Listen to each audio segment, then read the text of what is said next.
Pourrais-je obtenir la nationalité française? C'est ce que nous allons voir aujourd'hui. Tout à l'heure, j'étais tranquillement en train de naviguer sur Facebook quand je suis tombée sur un article du journal du média Le Parisien. Quiz, auriez-vous le niveau de culture générale nécessaire pour obtenir la nationalité française? Lorsqu'une personne veut être naturalisée française, veut obtenir la nationalité française, il y a un entretien.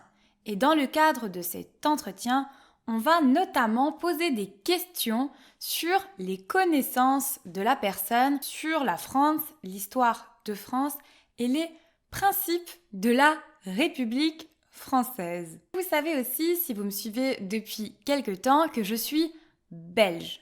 Je vis en France, mais je suis belge. Je vais passer ce quiz avec vous et on va voir si je pourrais obtenir la nationalité française si je le voulais. Donc j'espère que je ne vais pas trop me planter, comme on dit en français familier. Donc se planter, ça signifie échouer.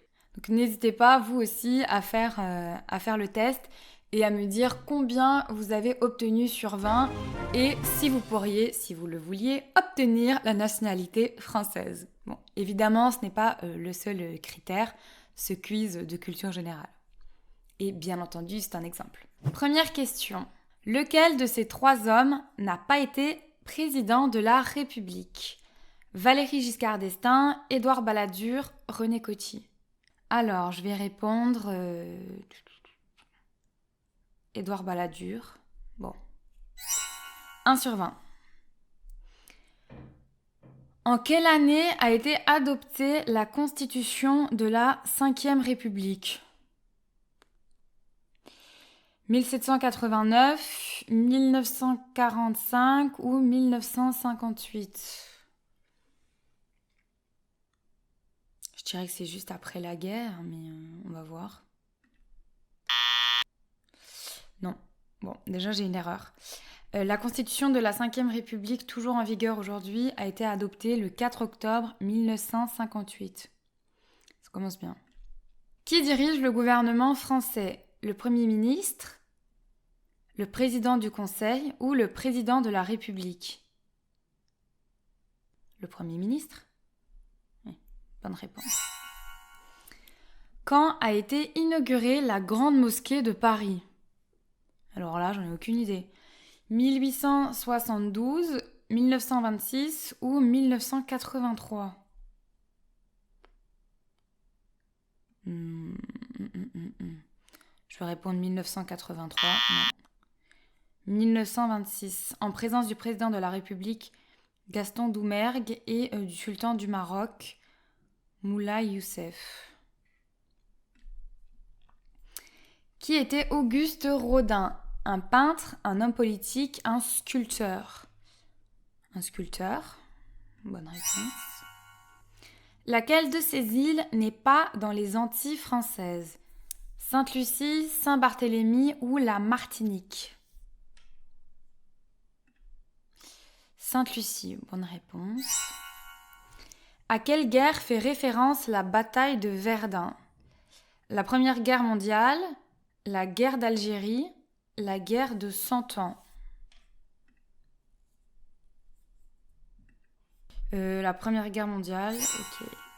Qui réside au palais de l'Élysée? Le ministère de l'Éducation nationale, le président de l'Assemblée nationale ou le président de la République? Bon, celle-là, elle est facile.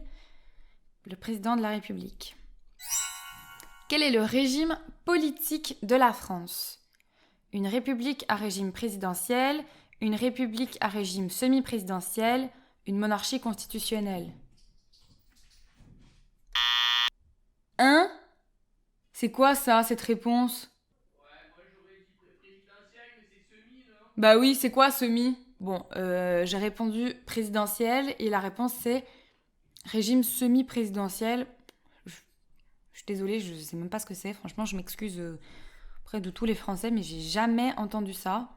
À quel homme politique doit-on la création de l'école publique laïque gratuite et obligatoire?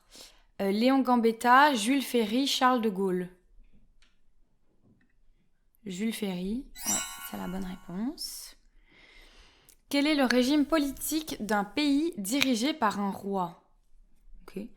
Une république, un régime directorial, une monarchie. Bon, une monarchie. Ça, c'est plus facile pour moi parce que en Belgique, c'est un roi. Dans quel domaine s'est illustré Michel Platini? Le football, le saut à la perche, la télévision. Le football. En quelle année a été constitué le gouvernement du Front populaire? 1889, 1918, 1936. Le gouvernement du Front populaire. Je dirais 1936. Ouais, c'est ça. À qui associez-vous l'Arc de Triomphe? Charlemagne, Napoléon ou le général de Gaulle?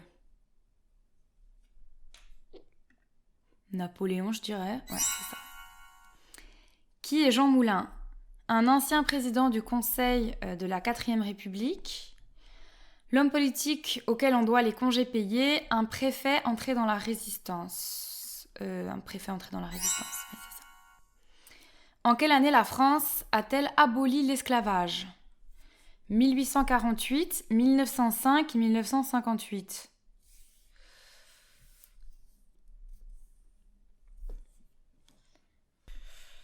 Je dirais quand même 1848 parce que, ouais, je dirais ça. Ouais, c'est ça. À partir de quel âge la scolarisation est-elle obligatoire en France? 3 ans, 6 ans, 8 ans 6 ans, je pense. Ah bon, 3 ans. Ah, c'est marrant ça. Parce qu'en Belgique, je pense que c'est 6 ans. École obligatoire. Belgique. Bah, c'est ce qu'ils disent, ouais. Ah ouais, c'est marrant, en Belgique, c'est 5 ans. Ah ben, j'étais sûre que c'était comme en Belgique. Lequel de ces pays n'a pas fait partie de l'empire colonial français? Le Sénégal, le Ghana, le Maroc. Le Ghana, je dirais. Ouais, c'est ça. En quelle année la France a-t-elle intégré l'Union européenne? Ah, c'est un des pays fondateurs. Donc 1945, 1957, 1973. C'est un des pays fondateurs. Du coup, je dirais 1957. Ouais. Qui vote la loi en France? L'Assemblée nationale et le Sénat, les ministres, le président de la République. Ça, c'est l'Assemblée nationale et le Sénat. Ouais. Bon, pas trop mal. Je sais pas combien il faut pour obtenir la nationalité, mais franchement, ça me semble assez honnête comme score. Dites-moi en commentaire si vous avez fait le quiz aussi. Je vais d'ailleurs vous le mettre dans la description. Comme ça, vous pouvez le faire directement sur le site. Et je suis curieuse de savoir si vous allez faire mieux que moi.